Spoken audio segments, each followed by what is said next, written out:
Hello, everyone, and welcome to the Wright Perspective.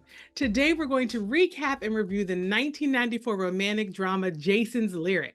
But before we get into it, we need you to drop what you're doing right now and like, share, subscribe on whatever platform you're using to engage with us. We need them likes, okay? Make it happen, people.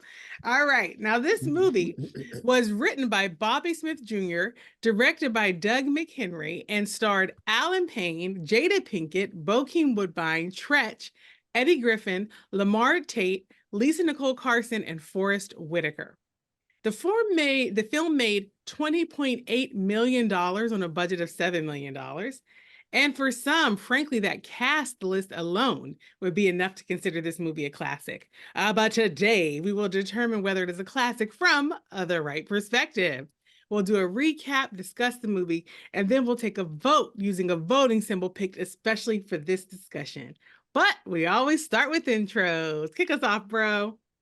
Hi, I'm Aubrey Wright. I'm the oldest. I'm Genia Wright. I'm the middle. I am Brittany Wright, and I'm the youngest. And y'all, can I just tell you, I was not looking forward to reviewing this movie, to watching it. Because I want to tell you, I had a traumatic experience as a child watching it. Why? Because when I saw it, I was not ready for it. I was out with a group of friends. We took a bus to Monroeville. And if you knew about Pittsburgh in the 90s, that was us being cool. We were cool, okay? Taking the bus to Monroeville. To Monroeville Mall to watch that movie, and y'all, which also you need to know, right? I wasn't ready for this content. Okay. Also need to know that bus ride is a journey. Okay. Oh. No, we thought it was a journey. You got on 678. It was like 15 minutes from the last stop to the Monroeville. Thought you were out of town. You didn't realize you were only driving like 9 miles, but yeah. It just seemed so long. How many times did I get a brand new cute outfit? Because we were going to Monroeville Mall. What? Oh, yeah. I Showcase Cinemas East. What?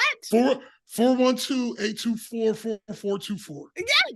See, for all the young people watching, at one point we had to call a telephone number to know what time the movie was starting. No, Brittany, let me explain to you or the how newspaper. Movie watching works. You go get the newspaper. You don't call first. That's right. You get the newspaper. Yeah, the movie times were there. And then you bust it open. A physical paper. But if you didn't and you called. No, you could call. And you called and you missed the movie. From a landline. Yeah, you gotta wait. From a landline or a payphone, you gotta call. Yeah, you gotta call. And it wasn't, the recording didn't start when you called. It was a continuous recording going on. So see, nowadays they may have something fancy. I'm sure you can't call the movie. You probably can. If you called, when you called, wherever you were in the listing of the guy just saying Jason's Lyric, 2 p.m., 4 p.m., and sometimes you might miss just that one time you were looking for. You're like, God, dog, you gotta wait until they go through the whole list again. And this is before speakerphones, so you were holding that phone. Yeah, you were. The good old days. But what y'all need to know is that I was not ready for this content at the time. And so when it came down to watching it, I was saying to Brittany, and I said it to James too, I was like, I just remember being like overwhelmed by this film in a bad way. Like I just walked out like, what just happened? And so that was how I went into this viewing. Now, had y'all seen this movie before? I saw it, but it was so long ago. Yeah. Excuse me, that it was like seeing it again. Yeah. It was like watching it for the first time because I couldn't remember anything about the plot. The only thing I remembered about the movie, which I still remember, was how ridiculous that body double was with Jada Pinkett Smith. I mean, Jada Pinkett at the point. Yeah. But it was like so obviously not her. You know, it was like the cut was real bad. And it was just, it was almost like they didn't try. I was like, all right, stop, body double. Go on in. I know, and they showed her real body in other parts. Yeah, So when that's why it just when made they it used the so... double, it was weird. Yeah, it was just weird. But the point is, that's the only reason why I even remember, you know what I mean, that I saw it before. Because I just remember laughing at that whenever I saw it. But Yes. at any other time, but any of the other plot points, I really didn't remember at all. And wait, This before movie you came weigh in, out sis, when? before you weigh in, sis, bro, it's funny you mentioned that butt on the counter, that butt double on the counter. Because Well, it wasn't the butt double. It was the butt double didn't make me laugh. It was the breast double. Okay. It was the breast double because Okay. of how they shot it and how it was like it's intentionally her head wasn't in it. It was just so obvious. I was just like, why did they do this? Like there was just no reason. Well, two things. Number one, first of all, bro, my whole like what I could remember about this movie was two things: a butt on a counter, Yeah, and I remembered a chest getting slashed in a violent way. Those are the two images that stuck with me since 1994. So that was the first thing. The second thing is you gave me an opportunity to give some early trivia here, which is that for both of those actors, Jada Pinkett and Allen Payne, it was their first love scene they had to do. Mm-hmm. And I watched a Jada Pinkett interview on Video Music Box. Okay, from back in the day when it was when the movie was coming out. So it was right at the time the movie was to advertise the movie. And she said that they were both incredibly uncomfortable. You know, she was like, she said extremely uncomfortable, and they just tried to take care of each other. You know. Anyways, this was you were going to tell us whether you had seen the movie before. No. Okay. This movie came out in 94. I was 9. Like this was not on my radar. Yeah, that wasn't on your radar. That certainly is a good burger right there. It's not a good burger, first of all. A classic film from all perspectives. And but we all have known this as a hood classic, right? Like this is one of those generally acknowledged as a hood classic, which is why we #hood movies and musicals had to get in on this one. We had to watch this one. Well, let's pick a voting symbol. If you're new to our podcast, we always pick a voting symbol that's tailored to the content that we are reviewing. Okay. And bro and sis, I have one to recommend, and it is the bus. Okay, a charter bus. Because throughout the movie, the charter bus is what the lyric character, for her, it symbolizes movement forward out of the current circumstance. And so there are lots of ways to fantasize about movement forward. But for her, it was the buses because she would see them leaving town or passing town. And she just wanted to, she would look at them and fantasize about where they were going. And she wanted to be on one. Also, Lyric and Jason, spoiler alert, we have a ton of spoilers in our podcast if you're new, okay? Because our content is old and crusty and dusty, and that's why we love it. But that's also why we have to give spoilers. We have to give the details because people can't really remember all the details. So, but there's the two main characters, the two love interest characters, they make a decision to try to leave town, and their plan to leave is on a bus. Okay, that gets thwarted. Ultimately, they do get to leave on a bus, but it is the bus is for them. It is their way to away from the current circumstance. So my recommendation for the voting symbol is a charter bus. I like that. I really do, because I didn't I couldn't really think of anything. The only thing that I was considering honestly was the gun, which was kind of, I know we've done that before. Yeah. But it was such a but I didn't feel it all the way. But that was the only thing I was but like that, I think the bus is great because even her, the way she was talking about it, like, where do you think that goes? I don't know either. You know, like it goes not here. That's where it goes. That's exactly right. And like, I like that. I really, really like that, especially that I was really into the plot of this movie, and it was taking me on a journey. But I feel like that bus at the end was what separated, for me, it's what separated from being like just a, tragedy of like the rest of this. A lot of the movies you watch, you know what I mean? Like we watch that are, especially in the genre of hood movies, like Menace to Society, where it's like at the end, it's like you're feeling them build up to that. Yeah. Because everything is happening like, we should just get out of here one day.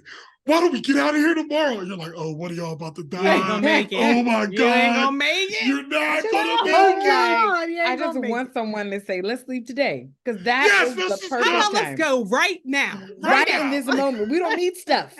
There's a Goodwill where we'll go. We'll buy some clothes there. Go, please. Just go. Sis, did you come up with any voting symbols? While Aubrey was talking, I just started thinking of that gospel song. Tragedies are commonplace. Dang, it's so sad. No, I feel like the charter bus is great. Of course, I have so many other fantastic symbols to come up with in this moment, because that is amazing when I do that and you all love it. But we'll go with the bus because I think that's great. But if you want me to list off the things that will also be great, I'm ready. Let's go. We're gonna go with the bus, y'all. I like that. I like that a lot. So at the end of this discussion, Jason's Lyric must get 3 charter buses in order to be considered a classic from the Wright perspective. If it gets 0, 1, or 2, it will not be a classic. And I'm going to tell you all, I need this discussion to help me vote. I didn't log on a clear on my vote. I'm just going to be transparent about that right now. Let's see how this discussion goes. So let's do a quick recap. Again, if you're new to our podcast, we have to do recap because people have not seen this stuff in a while, or maybe they haven't seen it, but they just want to enjoy the podcast. So let's do a quick recap of Jason's Lyric. Now, the film focuses on 2 brothers that grew up in 3rd Ward, Houston, Texas. As children, they watched their father, who's played by Forest Whitaker, evolve from a loving, compassionate man to an abusive alcoholic after returning from military service in Vietnam with a leg amputated. The younger brother, Josh, played by Burley Moore as a child and Bokeem Woodbine as an adult, didn't remember the compassionate years, as well as the older brother, Jason, who was played by Sean Hutchinson as a child and Allen Payne as an adult. During one of the moments when the father was abusing the mother, who's played by Suzanne Douglas, Josh, the younger brother, grabbed the father's gun and threatened to shoot him. And when Jason, the older brother, tried to take the gun from the younger brother, he accidentally killed the father. That moment and that dynamic with the abusive years, anger, pain, guilt, sadness, powerlessness, all of that really shaped the lives of these brothers. The younger brother, Josh, grows up to be a small-time criminal and alcoholic that's been in and out of jail and is in clear need of mental health support. The older brother, Jason, grows up to be responsible and kind of like the backbone of the family, but sometimes to his own detriment. For example, he gets an offer for a promotion that would help him make better money, move to a major city, etc. He turns it down so that he can be there for his brother and mother. Also a character in need of mental health support. Eventually, Jason also meets a woman named Lyric, played by Jada Pinkett. They fall in love with each other.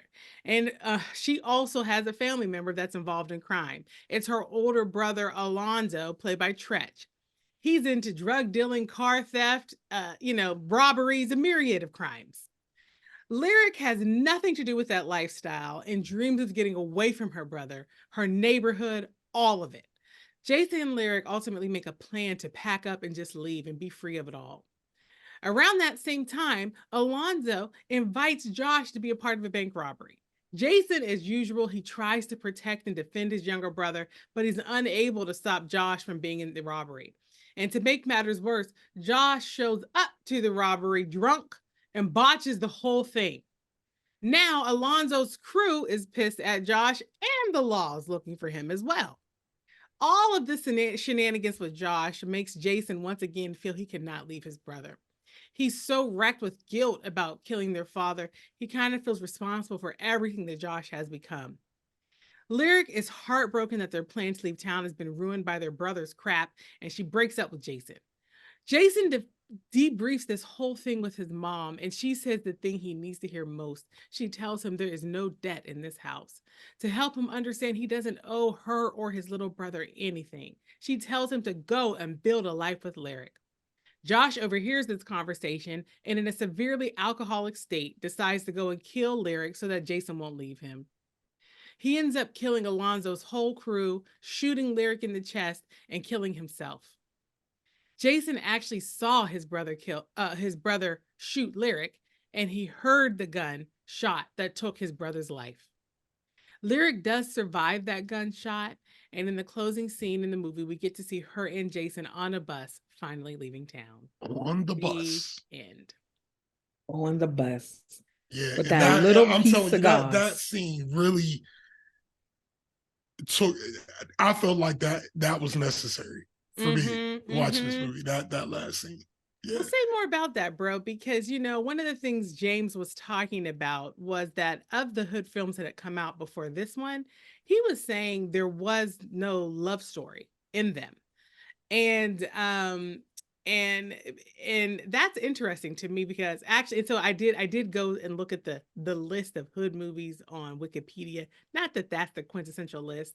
I probably need to find some on a Black website. I know, but I'm sure that list on Wikipedia is pretty good.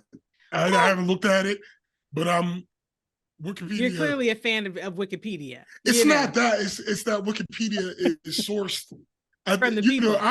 From the people, and you can tell. You know what I'm saying? Whoever was on listen, it feels comprehensive. Yeah, whoever was on that Wikipedia loves some Hood movies. Yeah. And they were probably pretty exhausted. I'm comfortable with that. It's pretty good. It's pretty good. And if you look at the list that they have there, they aren't love stories before this one came out. Except for maybe Poetic Justice, which came out in 93. But other than that, I mean, it's, you know, Do the Right Thing, Lean on Me, Coolie High, you know, The Harder They Come, Deep Cover, Juice, South Central, you know, they're not love stories. Juice definitely is not a love story.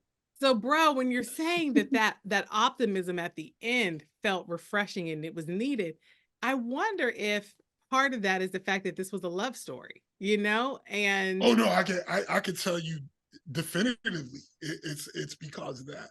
Because love, and especially love in the community, obviously when you can see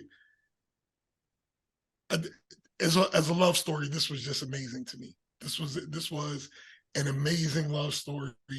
It's kind of how it's almost fantastical or you know, like a fantasy type circumstance. But when you look at it, you know, you have this woman who is in this world, you know, in this world she's kind of born in. You could tell she's just been inundated with the world around her, you know, like it's just been heavy, and she's strong, like she's doing what she got to do every day. She's just moving forward. We don't even know what's up with her parents or whatever. And the thing is she's pretty. So she's constantly in a state where people are trying to get at her and stuff like that. And in this world she's in, and she's deeper than that. You know what I mean? Like she's deeper. She wants something different. And so she comes across this guy, and she comes across and she says stuff that sounds whatever. It's like, you know, if it's meant to be, you'll see me again, you know, whatever. But then when they see each other again, he's like, look, we saw each other again. You know what I'm saying? And you know, she's like, nah, you know, she's basically like, I need a grand gesture, you know, like I need something to show me that you're not just one of the dudes who's constantly hollering at me or whatever. And then he digs in, comes up, makes the plan. He went on on the first meetup. He saw what she was on. Like, okay, see, I'm dealing with the type of woman who goes out on dilapidated bridges and watches sunsets. Let me figure out what I got to do to grab her attention. Their second date was a tetanus shot. No doubt. But the point I'm not trying to, but point I'm trying to make is that. So he dug in and approved. You know what I'm saying? He and that's another reason why the bus was good, man. Because there was another bus. It was the bus he rented to take her out on that date. And then at the end of it, after they did all of that, like she just let the moment be what it was. And then it was like everything he did led up to this connection, and they actually got together. And I'm just saying the way that she dealt with him the whole time, like when they were at the fair and Joshua came and was, jumped on the ride and was harassing her.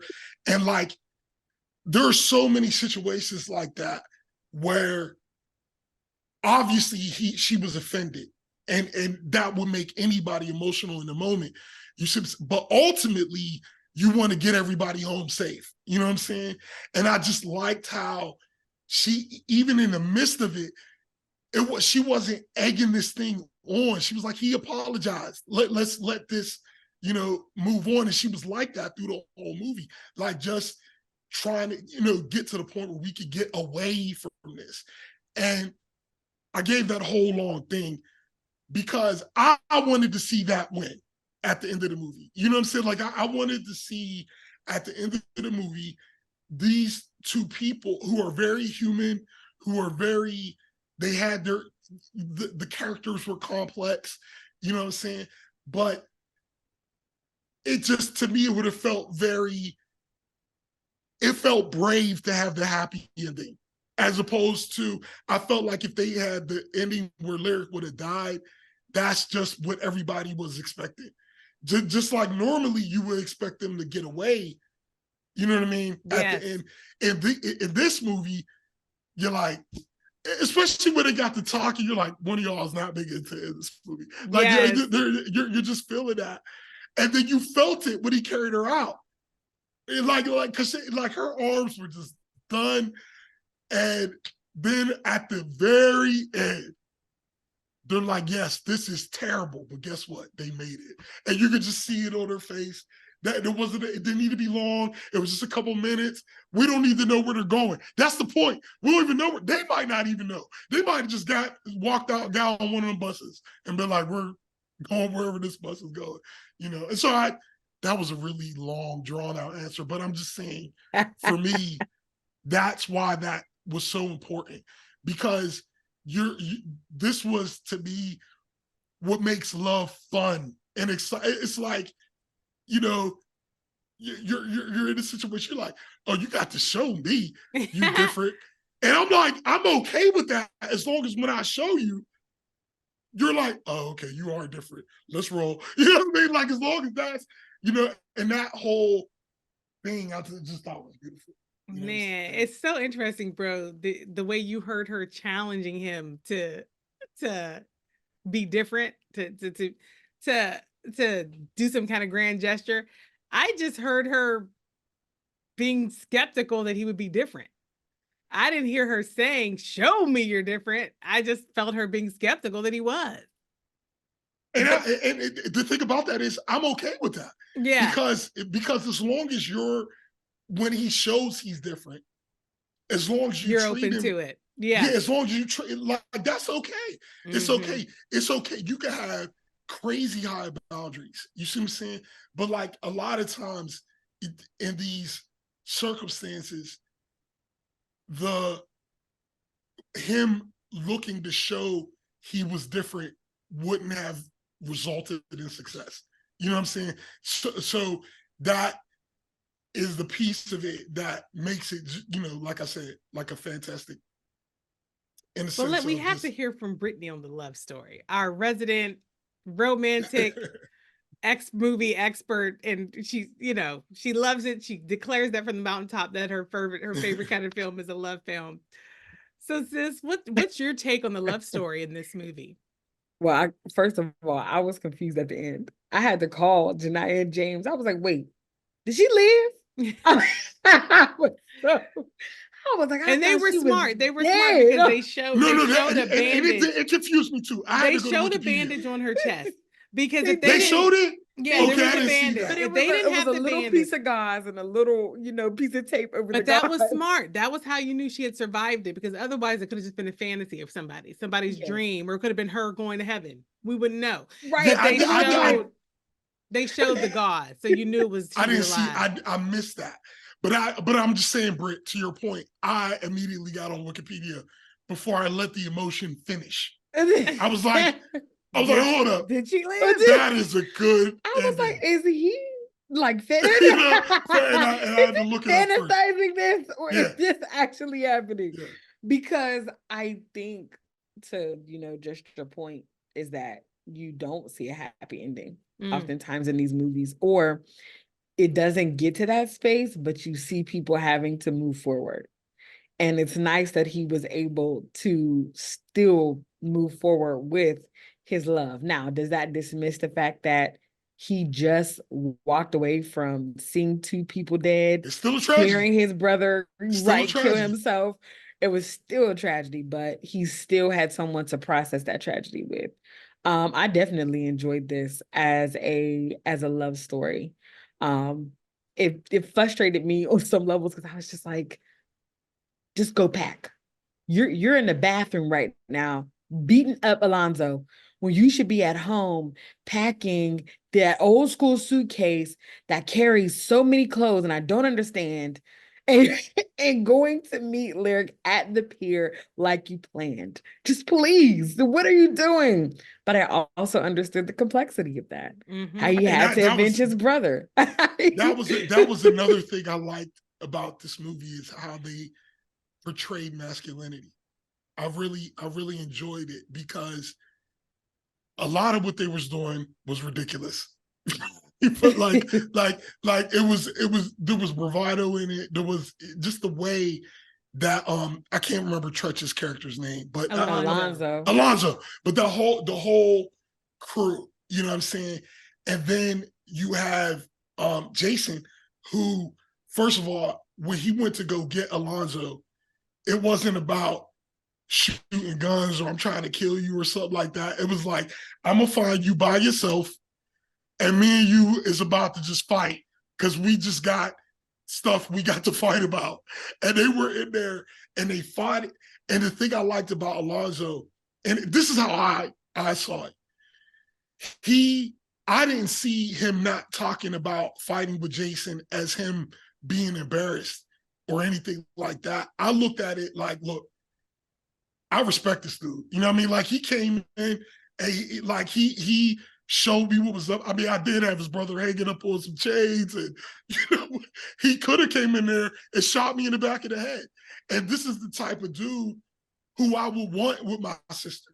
So it's kind of like there was just that, even in him getting defeated in a huge way, it was just that respect piece of, you know what I'm saying? Like, you know what though? I respect that. And like, this is about to be dead right here. And I just like that a lot. I'm just saying in terms of how they displayed all that. Yeah, I really agree with you on that, bro. And actually it's a good segue to the brother relationship, really. So one of we already talked about one surprise in the film, which is that Lyric lives at the end. The other surprise was throughout the movie, they don't show you immediately which of the brothers killed the father accidentally. You knew the father died accidentally at the hands of one of the sons when they were little. And because you see that the Joshua character is he clearly is he's struggling. He is struggling so much in terms of his mental health, that you assume that he is the shooter. They build it up so that you assume he is the one that shot the father. Come to find out, that the older brother, who was just trying to get the gun from the little brother, accidentally shoots the father. So that was another big reveal, that this was the weight that Jason was that everything that he had been doing in terms of trying to be the backbone of the family and show up as a straight edge guy, a part of that was Was his him guilt. trying Yeah. to compensate for and deal with what he had done, which is take his own father's life. And remember, he was the brother that remembered the loving, compassionate pre-Vietnam War version of his father. So he was able to have a whole, like a broader understanding of the dad, even as he was in his abusive and drunken state. And so he was carrying all of that weight. And I got to tell you, those brothers to me, and bro, when you were just talking about the way masculinity showed up, I just appreciated seeing the relationship between the two of them. Oh, excuse me. Sorry about that. I appreciated seeing their relationship. And, you know, segue maybe even to that, to talk about some of the acting and portrayals. But that Bokeem Woodbine, he didn't win an award for this. There were no awards for this movie, actually. But he should have won something, y'all. I mean, the way he played that tortured soul, and also showed us the tenderness of his relationship with his brother. I just thought it was so well done, you know. And then the way that you know, Jason, what's that actress, Allen Payne? Payne. The way Allen Payne, the way he showed up in the complexity of, yeah, I am of this circumstance. I grew up in this and this is who I am, but I've made some choices to kind of to be separate and apart, and I'm going to live in that. I'm going to own that, and still from that place, I'm not judging my brother. I'm loving my brother through it, and I'm reaching out to him. I'm constantly wanting to make intercession and be in relationship with and help, and I want him to evolve in a way that's more healthy. I just thought, I love the way the characters were written, and I love the way those actors showed up in that role. Even the younger boys that played Mhm. them, they Excellent showed the casting, by the way. Yeah, they complexity. did. Yeah. They did so well. They did show well. The one that played young Jason, him showing that he loved his father and still wanted to show trust, Mm, but also show fear mm. from how his father was being, because he didn't know how, when someone is mentally unstable in that way, you don't know how they're going to show up. That's right. And so he was, but Joshua was having none of it from when he was younger. And so that young man that played that role as well, he did an amazing job of showing coldness and, you know, just being hurt and not Yep. liking the way And his mom was detached. being treated Yes. and detached. And then ultimately grew up to be the same. Mm.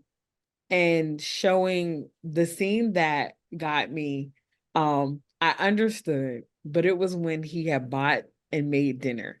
He had the salad on the table. He had made the roast, the potatoes and the carrots. And, you know, he did it. He wouldn't let the family in the house because he wanted to finish setting up the table and, you know, all these things. And the mom threw the food away. And I understood the principle of it. Her mindset, she said, we will not be eating drug money because I know that that's where you got this from. You're going to need to make an honest wage. But in the same breath, I just wanted her to sit down and eat some of the salad. I wanted it to be a possibly some sort of bridge that would help them to go, listen, we know where you got this from, and we're going to sit and break bread with you, but you've got to be better this time. Like, you've got to do something different. I wanted that so much, but also I had to put myself in the mom's shoes, watching a son go in and out of prison and knowing that you have been trying your best to raise him in hard circumstances. And you obviously did something correct, right? Because you have one son that's hardworking, doing things he needs to do. So now, even as a parent, you're questioning yourself. Where did I go wrong? What did I miss? You know, just watching even just the mom character be so Played by Suzanne complex. Douglas. She played that role that day. Yes. And I will tell you this as a funny side note to me. I love the 90s being shameless as making parents and their children in real life, these people would be like 5 years apart. Suzanne Douglas was only 11 years older than Allen Payne. She was only 11 years older. And because I had to look it up. I was like, you two could date. But she And played, that one actress played two different age spans. Yep. They showed her when the boys were very young. And then she Mhm. also played the mom when the boys were old. So they needed someone who was mid-range in age. But she to did play well. both. But Yeah. I'm gonna tell you though, that choice didn't bother me in the sense of we know people in real life like that though. Like where they've had a child at like 14 or 15, and then you see them later on. They don't look like a parent and child necessarily. It's you know true. what I mean? So I'm just saying, in this circumstance, I just assumed she had him young. Mhm. You know what I mean? And so we always talk about age stuff a bunch, but in this one particular instance, it didn't bother me as much. Bro, right. It didn't bother me. It just made me laugh because I was like, definitely are like, but I didn't think this one was egregious to some of the others. Yeah, this was not Grease. Grease is always did the worst job. They went to Grease High School. Bro, what did you think of the scene where the mom decides not to eat the food that the son has bought, and instead, Well, I assumed that she had already tried that at some point. You know what I mean? Like she probably already tried to be in that gray area at some point. Mm-hmm. Because for me, the way the story was written is that you're meeting them at the end of her wits with this. But even then, 4 times in, he still, the way it starts out, mom said you could come home. And there's still, she's still, and it was almost she made a welcome party for him. That's what I'm saying. So it was like he showed himself to be a person you can't placate, give an inch at all, because he's just going to take it too far. You know what I'm saying? So I kind of feel like he wasn't the type of person you could do. You could go halfway. It's like, look, man, you can still live here because you're my son and I love you, but that's where we're at. You know what I mean? Like that's it. You got to show me something past that. So that's how I kind of felt. And to talk about the acting, I thought the acting was great. Mm-hmm. But I also did feel that you could tell it was a lot of them were early on in their careers. You know what I'm saying? Like, and it's not taken away, but there's just a difference in seeing how they show up, you know, when it's your first 1 or 2 or 3 movies versus being real seasoned. And the story was so flawless to me that I would have been interested to see this with like a really good budget, with like, you know, where they could have did like the flawless editing and like and have some it would have just been interesting to see some real deal actors who have been in for like a long time to be able to flesh out this. You know what I mean? Oh my gosh, I disagree with you on this point. What?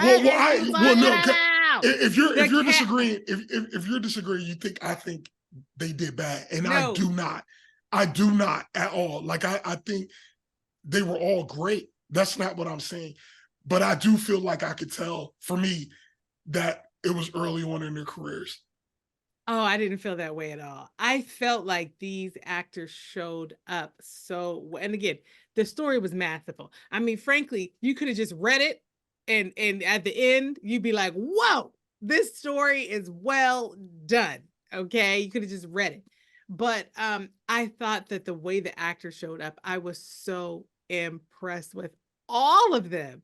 I didn't feel, you know, they, you know, distance in their, from like what can I give one example? Yes. One example is the climax scene where it was Jason, Joshua, and Lyric. You know what I'm saying? That was a very intense scene. But that is a scene where I felt like I was watching a movie. And I'm saying there are actors who could get you drawn into moments like that where you forget you're watching a movie. You know what I'm saying? Where you just are so entrenched. You're like, oh, you just feel it. Whereas now you're watching it like, man, this is some good writing. You know, like instead of being all the way, you know what I'm saying, in there. So there were moments like that. You know what I'm saying? I know what you mean. I know what you mean. I do know what you mean, but just like when we talk about the notorious butt scene, for example, like you could even see the little the little nudity thing in between her legs that they put in for protection. You know what I'm saying? Like if you watch that scene, you can see her thing that whoever that butt actor was, you can see modesty guard or whatever. The modesty guard thing. Yeah. And I'm just saying that's something that somebody who was really great at editing, you know, you would have caught that. You know what I mean? Like it's just these little things that it just wasn't as polished to me to represent the level of the story necessarily. Sure. And actually, bro, you know, and actually, sis, let me ask you this question because, bro, you started talking again about this scene of this big blow up between, because we had not really seen Jason get angry at the brother. He had been only showing kind of grace and patience until the brother is now a public confrontation. The brother's being drunk and inappropriate at Lyric. And that's when Jason finally blows up. And part of what Josh says is, man, you're punking me in front of my boys, in front of my crew. And so I wanted to hear from y'all. It says maybe you could kick us off talking about the friends of these main characters. You know, Josh had Josh had this circle, his crew. Okay. Lyric had a best friend. We only got to meet one of Jason's friends, who was a bus driver who had hooked him up. We didn't really get into Jason's friends too much, but Josh's friends and Lyric's friend. Sis, wanted to get your thoughts. Yeah. I feel like Jason didn't have any friends. And I think that was because his mindset was protecting his family. He didn't have time. He definitely, well, the thing about it is he had a friend that was good enough that he would literally, he's a bus driver, but we don't talk to that person. We don't know anything about them. It just like he was hooking them up in the moment. I don't think that was a friend. You know what I'm saying? Like we got to meet other people's friends. I don't feel like Jason had any friends, and not saying that he wasn't like this great person, but he didn't have time for friends. He's trying to keep his brother out of jail, trying to be his mom's husband. Like it's like he had quite a bit going on. So, but I mean, I think that he was a good dude, a stand-up dude. So if he was to be like, hey, you're on the route, I'm trying to get with this sister, can you hook me up? Like I feel like he could have that even if he was not a good friend, a good friend of that person. Okay. But in terms of the friends for Joshua, I would say that they were complex. They saw that Josh was on a bad track, that something was not going well with him mentally, emotionally, like they knew that, but they were also aiding in that by giving him drugs, by helping him sell drugs, by seeing what drugs has done in their community, by, you know, his being around him. As soon as he got out, they're taking him to go get drunk. They are aiding in this thing that they also were judging him for, and knowing that things were going too far for him. And also in a weird way, trying to protect him from the Tate character, his friend that he made in jail, that Josh character had protected the Tate character in jail. I think he beat up 4 guys for him. And so from that point, that Tate character is like, I owe you. You know, you basically saved my life in a sense. And so the Tate character is wanting him to come and join him in his crew, which the person over the crew is Alonzo. And so you're watching Josh's friends go, don't deal with him. I don't know what the Tate, because Tate is his real last name. I don't know what his character's name is in this movie. But watching them in a sense try to protect him from him, but in the same breath, Ron, played by Lahmard Tate. in the same breath, you're trying to protect him from Ron, but you're also getting him into shenanigans. And so I just thought that, and I think for them, this was a lesser form of shenanigans. But in the same breath, watching them discuss and see what drugs has done to their community. So there is a man that is like a dancing man that's on the corner. And in the beginning of the movie, when they're like he's first back, when they're younger, you see this man and he is like, just having a good time on the street. He's dancing on the side of a drugstore, of a corner store. But as time goes on, he is a drug addict. And he dances now for drugs. That character was so. This was a good movie. There was another. I mean, so complex. There was another character that they discussed, and it was a young man who they were like, he has, the future ahead of him. He was supposed to be like the star football player, moving on, scholarship to college, started doing drugs. So I just thought that was very interesting that you all are aiding your community in failing. But you're also saying, but don't get with that person. Don't do the things he's doing. So I just thought that was very weird and odd. And when they finally started to pull back from Josh, because they were like, okay, he's gone to the deep end. It was like, but you all saw him going to the deep end and you were aiding him and going to the deep end. You weren't encouraged. You were talking about him, even when his brother was trying to get him to have a regular 9-to-5. And then to move to Lyric's friend, who was her brother's girlfriend, her character. Her name was Marty, also played by Nicole Carson. Oh, and I should have said one of the friend, Eddie Griffin, was playing Rat, which is one of Joshua's good friend. And then this is Nicole Carson playing Marty, who was Lyric's friend. Marty was a very complex character as well, which first of all, shout out to the 90s aesthetic. The hair was herring in so many spaces. Oh, sure. I loved it. I loved it. I said, yes. And the nails too. They 90s. It was so 90s. Everything about the movie. Everything was good. And so it was almost like a period piece when you think about it. But Marty, her character was complex in the sense that she knows love, very intelligent. She loves to read. She loves quotes. Like as we've said on this podcast many times, in a different circumstance, she would be a different person. She would have a different future. But in this standpoint, Marty had accepted where she was and where she is. And she says, there's not going to be more for me than what is already happening right now. And she accepted her circumstances and she's living in them and living with them. But in the same breath, she knew her friend had more. And she was like, don't miss out on the more. You deserve that. You have the opportunity she was like, and that opportunity does not happen all the time. You have to take it. You have to seize this opportunity. So just to see people growing up in similar circumstances have different perspectives and how that perspective played out for each one of them was very, very interesting and very, very complex. But I loved it and I appreciated it because something that this movie did was show the diversity and the nuance of the quote unquote the hood.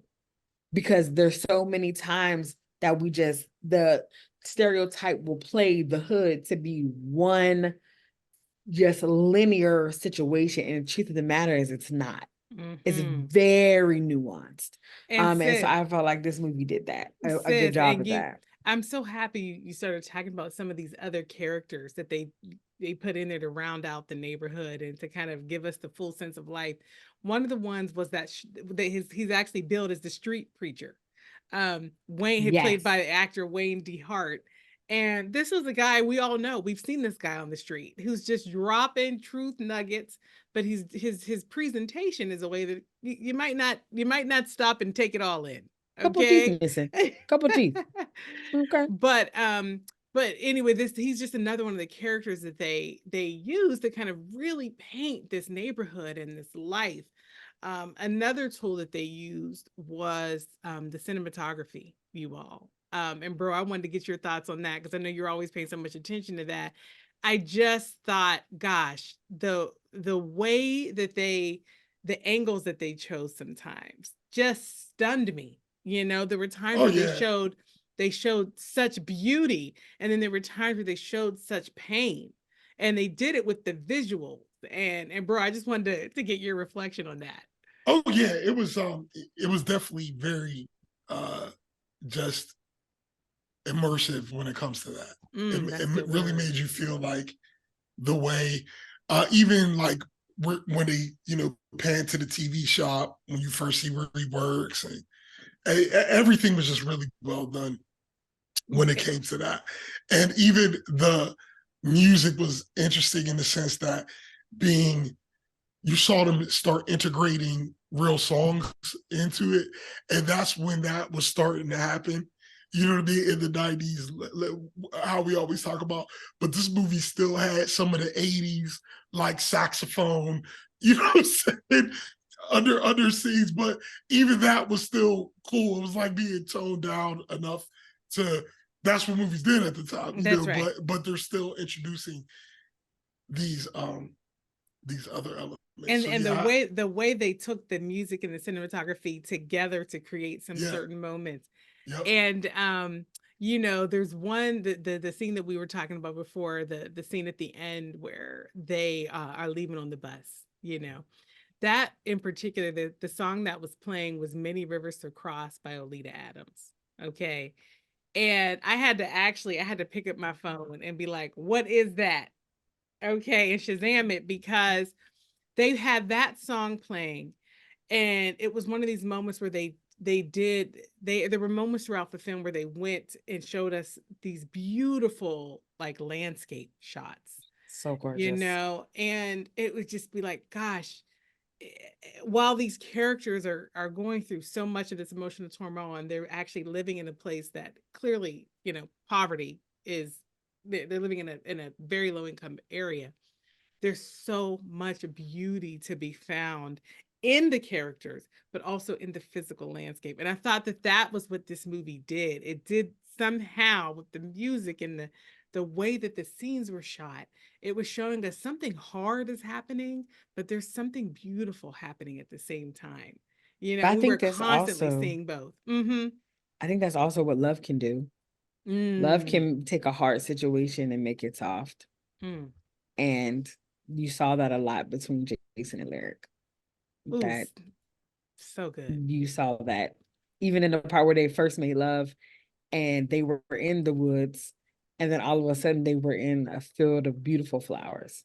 So it was just really them showing that piece of the two of them.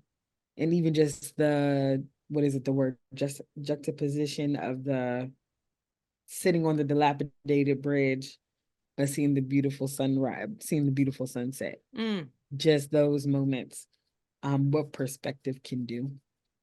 And we have to shout out the cinematographer.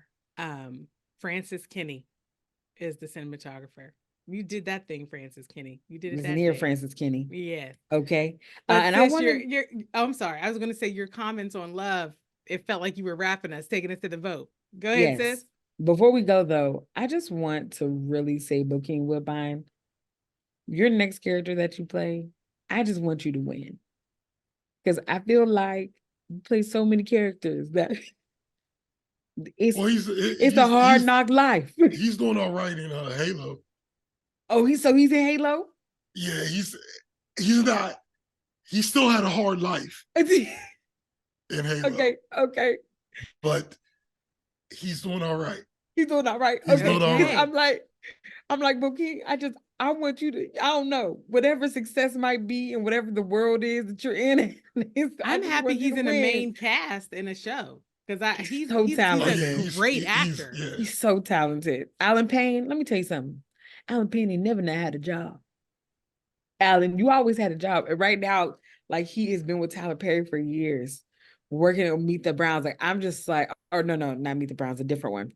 I'm just like, Allen Payne, your career is, it spans House of decades. Pain. Thank you, House of Pain. It spans decades, Mm-hmm. and it's well And see deserved. that, and what I'm saying is, like, and I'm just saying, when you look at that scene where he was telling the story finally, Mm-hmm.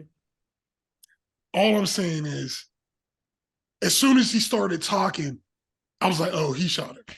As soon as and I'm just saying, him now, because even when he was in, you know, other things, you could just see. I would have been curious to see how he would have been able to land that after. Like, I felt like that was a twist that could have been landed right at the exact, you know, Yeah. right moment. Mm-hmm. Now, and before we wrap, the last thing I want to say is, listen, I've never robbed a bank before, okay? And I don't plan on it. But I'm gonna tell you right now, if we're making a plan to rob a bank and you start acting a little erratic at the planning session, I'm You're out. replacing you. You're out.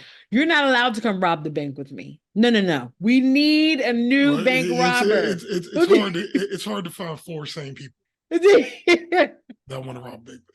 So. I was like, nope. And he showed up late and drunk. Listen, absolutely not. Mm-hmm. Absolutely. I was like, you know what? Alonzo and your crew, you deserve that. Your heart just breaks for that character, You that do, Joshua character, because it is just, you deserve that. I was like, what? Anyway, but that movie, yeah, it was very, Jason's lyric is very nuanced and complex and heavy, but very beautiful. Well, bro, take us to the vote. I think we're ready. Yes, it gets my butt. It absolutely gets my charter bus. It was one of the best stories I've ever seen. As far as the story, extremely well acted, well shot. I'm probably gonna watch it again pretty soon because I was just shocked at how much I enjoyed it. You know what I mean? Especially be a movie that was like from that time. It was like, it felt like 90s, but I still was enjoying it, like, you know. So absolutely, Jason's lyric is my charter bus. Driving on off to wherever we go.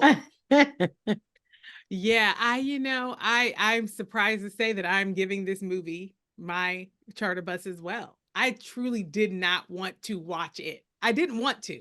Not I wasn't looking forward to. I didn't want to. Because that's how much when my first impression of it was just like, oh my gosh, I just can't take it. And my goodness, this movie, it was just well done. It was just well done. I wouldn't change an actor. I wouldn't change a line of dialogue. I wouldn't change a scene order. I wouldn't change any of it. I just thought it was just really well done. Now, would I watch it again anytime soon? No. But I wouldn't run from it like I thought I would after looking at it again. So no, I wouldn't run to watch it, but I feel like in awe after watching it, like, wow, how well done it all was. I'm just surprised it didn't win awards. So yeah, it definitely gets my charter bus. Nice. I will say that the movie definitely gets my charter bus. Same sentiment. I probably wouldn't watch it again. It's very heavy. It's very deep, but I also appreciate how the story was told and how the story was not linear, how it told different parts. And I also appreciated how, which Aubrey points this out often, is when a movie just shows you what's going on, it doesn't tell you what's going on. And we saw the impact of war. We saw the impact of drugs. We saw the impact of violence on our communities over the years without them having to have someone like on the corner saying message, like we didn't have drugs to. Are bad. Exactly. We didn't have to have that. But we got a chance to also see individuals that may just be dismissed as a thug. These same individuals that were the bank robbers were also the ones that were sitting at the fair, listening to the choir and listening to the preacher. these are the same ones that were fighting in the bathroom. He was like, man, that was a bunch of dudes. It don't even matter. They beat me up. But it was a respect that was happening amongst men and amongst their version of what they understood manhood to be. And so I just appreciated this movie showing that everybody's story will lead them down a journey. And it could be the same exact story, but how you interpret, how you react, and how you move forward can be very different, even in the same circumstances. So for that reason, absolutely, this gets my charter bus. Well, there you have it, folks. Jason's Lyric is a classic from the Wright Perspective. Thanks for tuning in, everybody. Love you, bro and sis. Love you guys. Love y'all. Bye.